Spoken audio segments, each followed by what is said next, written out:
En toda familia siempre existe una receta original, una salsa, un postre o un plato completo. Con el tiempo, esta receta se vuelve tan milenaria y respetada que nadie se atreve a tocarla, porque pues es la receta familiar, funciona y así la comemos todos. Pero ¿qué pasa cuando llega el primo que parece estar fuera de sus cabales y quiere cambiarlo todo, ya sea con nuevos ingredientes, especias o técnicas de preparación? Seguramente toda la familia le salta encima por loco, incluso sabiendo que la receta no era tan buena como parecía.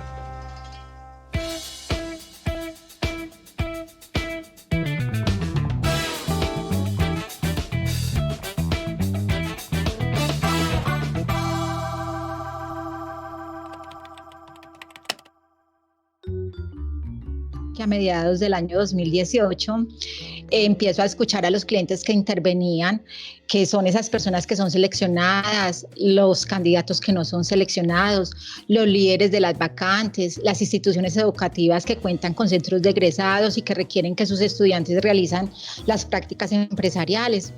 Entonces, cuando uno empieza a escuchar y se entrevista con todos estos clientes, empezamos a entender que los líderes tenían necesidades.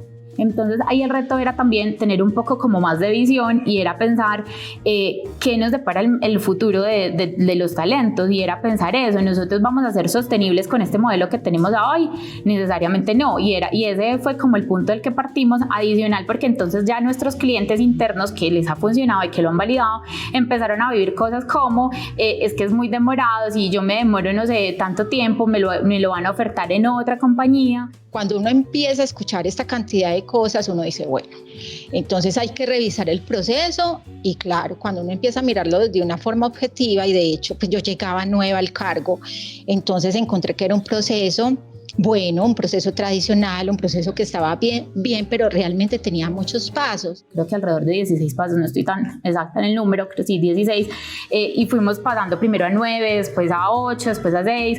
Eso fue un proceso creo que rápido, porque empezamos a evaluar que muchas cosas de las que nosotros teníamos no necesariamente estaban como relacionadas con la necesidad que empezábamos a identificar en los equipos. Con todo este análisis o esta observación que hicimos de nuestro proceso, esta autocrítica que había que hacer, confirmamos lo que nos decía el cliente y concluimos que era un proceso convencional que anteriormente funcionó, porque no era un proceso malo, sino que trajo cosas muy buenas, pero hoy requería transformarse. Teníamos un sentimiento que después dejó de ser sentimiento y empezamos a volverlo en hechos y en datos, y es de que esto debe cambiar, ¿cierto? Los procesos de atracción deben de migrar a otra cosa, porque las personas estamos cambiando, el talento se está transformando, y pues la forma de atraerlo obviamente también se va a tener que transformar. Entonces teníamos un reto muy grande, y era convertir un proceso tradicional en un proceso moderno que se adaptara a las necesidades actuales y futuras para contar con los mejores talentos,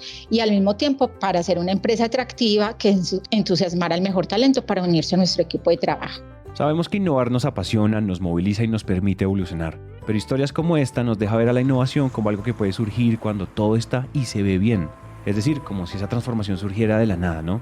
Porque ¿para qué complicarnos la vida cuando algo ya funciona?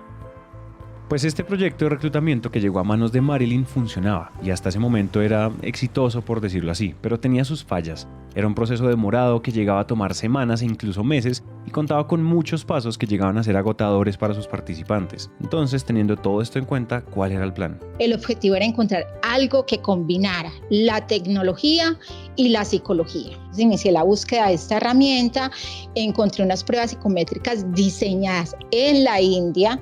Pues uno encuentra unas pruebas muy buenas, pero eran obviamente costosísimas, pero estas en la India eran mucho más económicas y habían sido diseñadas por ingenieros de sistemas y psicólogos que hacían esta combinación. En ese tiempo pues yo también estaba leyendo analítica, todo lo que estábamos reclutando, y pues en la India se produce muy buena información y muy buenos temas psicométricos, entonces a mí me hizo sentido. Eran unas pruebas que solo se realizaban en 30 minutos y evaluaban unas características y potencial que algunos líderes ya nos estaban solicitando, como era la agilidad de aprendizaje, la agilidad mental, la agilidad con las personas, con los resultados y la agilidad al cambio. A mí, por ejemplo, me asombró demasiado. Estas fue cuando me decía las pruebas de India. Yo entré a la página, empecé a revisar los informes, lo que hacían, y empecé a validar con los test normales que usábamos en Colombia, y yo decía, no, esto es una nota, pues en comparación de esto, eso es una nota. Entonces las personas de pronto, no, y la validez, y que no sé qué, y que las preguntas sí sean acertadas para el país donde estamos. Negociar en el 2018 con la India no fue fácil, no solo por el tema del idioma, sino porque en Colombia ninguna empresa había adquirido estas pruebas. Es más, en Latinoamérica solo las había adquirido un país. Ese era un tema que generaba mucha duda. No, venga, pero es que eso no está homologado en Colombia. Vamos a medir con unas pruebas que se han probado en Europa y en América del Norte, pero en países latinos no. Entonces vamos a estar, no sé, descalibrados, por decirlo así. Cuando empezamos esas conversaciones, yo alguna vez decía, y yo, ¿será que soy muy loca? Pero al final, pues el mundo es global, ¿cierto? Al final, qué chévere que protección esté a niveles, no de las empresas colombianas ni de las empresas latinoamericanas, sino que estemos al nivel de empresas europeas. Pues para mí sería una cosa espectacular. En procesos de transformación como estos, el enemigo no son ni los recursos, ni la tecnología, ni el dinero, sino las personas. Porque lo que mata a la innovación y a las nuevas ideas es la desconfianza, el miedo y el escepticismo. Y aquí es donde el equipo de Marilyn tuvo que enfrentarse a crear técnicas de evangelización para todas las áreas involucradas, cosa que no es tarea fácil.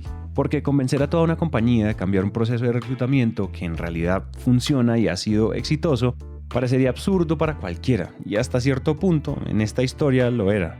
Recuerdo que cuando empecé a pintar el prototipo, compartí el modelo con varios colegas, quienes dudaron que pudiera funcionar. Algunos me decían que estaba deshumanizando el proceso de selección. Les insistía que no podíamos pensar que si se utilizaba la tecnología se estaba deshumanizando, porque cuanto más se use la tecnología, más personas se necesitan para asegurar su funcionamiento. Yo creería que el primer gran conflicto, y es muchos, yo creo que cuando empecé yo también lo pude sentir, y es el tema del sesgo a la aversión a la pérdida, ¿cierto? El sentir que uno está perdiendo por dejar un proceso.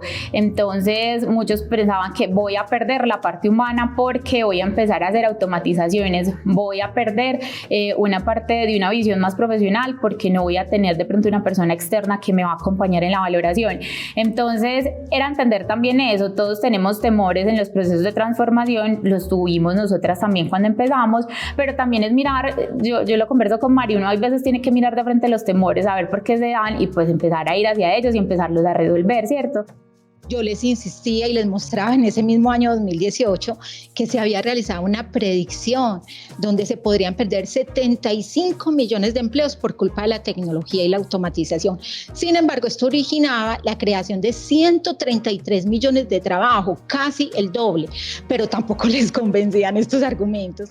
El reto que yo tuve que asumir ahí en su momento fue investigar, fue leer, fue buscar, mejor dicho, fue hacer de Judas, yo misma hacerme las preguntas que creía que me iban a hacer, buscarle el punto feo a todo el proceso, buscarle el punto feo a las pruebas y empezar a entender qué era lo que estaba explicando la prueba ahí, desde leerme las fichas técnicas de las pruebas psicotécnicas que teníamos, de entender cada una de las competencias, de mirar cómo los evaluaban otros procesos, para que cuando llegara a esas conversaciones incómodas, pues yo tuviera más argumentos y que también empezar como a desmitificar que de pronto no teníamos ese conocimiento técnico que podía ser la percepción de las personas, ¿cierto? Marilyn ya lo tenía muy claro. Este nuevo proyecto de transformación era funcional, eficiente, innovador y completamente necesario. Entonces aquí ya no se trataba de convencer al equipo y a las personas, sino de buscar un patrocinador que pudiera hacer despegar este cohete, o a un chef que quisiera ponerse a preparar esta receta con el equipo de Marilyn. Pero entre conflictos, desconfianza y mucha paciencia, Marilyn y su equipo encontraron la luz verde que les permitió despegar. Su primer y único sí.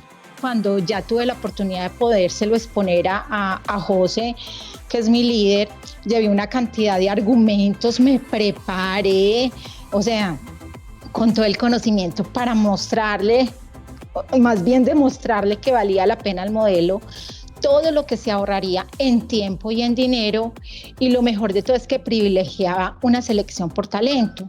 Necesitaba contar con su patrocinio. Cuando terminé, yo no tuve que justificarle nada, porque él inmediatamente me dijo, me encanta el modelo, por favor, empieza a implementarlo. Y ya empieza a pasar eso que les digo, entonces ya las personas afuera empiezan a ver, no, venga, es que Protección trabaja súper bien el tema de la innovación, o Protección está súper encaminada en la transformación digital, o no, son unos tesos en analítica, hay un equipo equipo de inteligencia artificial súper chévere, ya hacen contactos por inteligencia artificial, entonces empieza a pasar eso afuera y ya los procesos de reclutamiento se empiezan a volver un poco más naturales. Pues eliminamos operativas, simplificamos actividades, el proceso solo es de 5 pasos que se debe realizar en menos de 2 semanas. Ya tenemos procesos de selección que se desarrollan en 2 días. Ya estamos como moviéndonos hacia ese lado, enfocados también muy fuerte en un tema de diversidad e inclusión, porque sentimos obviamente que la diversidad y la inclusión aportan de manera importante al reto estratégico de la compañía. Cuando estamos privilegiando la innovación, requerimos, es obligatorio la diversidad de pensamiento para poder innovar. Y si yo necesito diversidad de pensamiento, obviamente no puedo tener un proceso de selección con sesgos, o al menos tengo que hacer esfuerzos para eliminarlos. La historia de este proyecto nos da a entender varias cosas. En la innovación, las ideas y la sed de cambio sí son importantes, pero implementarlas es otra cosa que va mucho más allá de buscar la tecnología necesaria en otros países del mundo, en buscar los recursos financieros y las capacidades técnicas e intelectuales de un equipo. El factor más complejo y de mayor riesgo al fracaso es la disposición de las personas que quieren convertir esa idea en una realidad. Personas que se enamoren del proyecto y que lo abracen como si fuera suyo. Ese puede convertirse o en el punto de avance o en el punto de quiebre en la innovación. Uno, al transformar estos procesos, uno obviamente se tiene que transformar en cómo me comunico, en cómo interpreto y leo a las personas. No necesita evangelizadores, necesita equipo, necesita pues un equipo de personas que estén convencidos. Al inicio yo tenía un equipo que obviamente inició conmigo y la entendía y se las hollaba conmigo, pero ya cuando fueron ingresando otras personas eran un poco reacias, pero entonces era cómo las ibas involucrando y cómo le ibas mostrando los beneficios como a la persona. Y acá en este proceso he aprendido también a que uno puede, el conflicto no es malo, que hay veces alrededor del tema de eso uno encasilla el conflicto como malo y no, el conflicto también es súper constructivo, y a mí me tocó adquirir, o estoy en ese proceso de adquirir esa capacidad de que hay que dar sus argumentos, en ocasiones hay que generar conflicto del bueno, que sea constructivo y que cambie los procesos. Con esta historia podemos darnos cuenta que en la innovación sí debe haber rentabilidad, eficiencia y un impacto medible,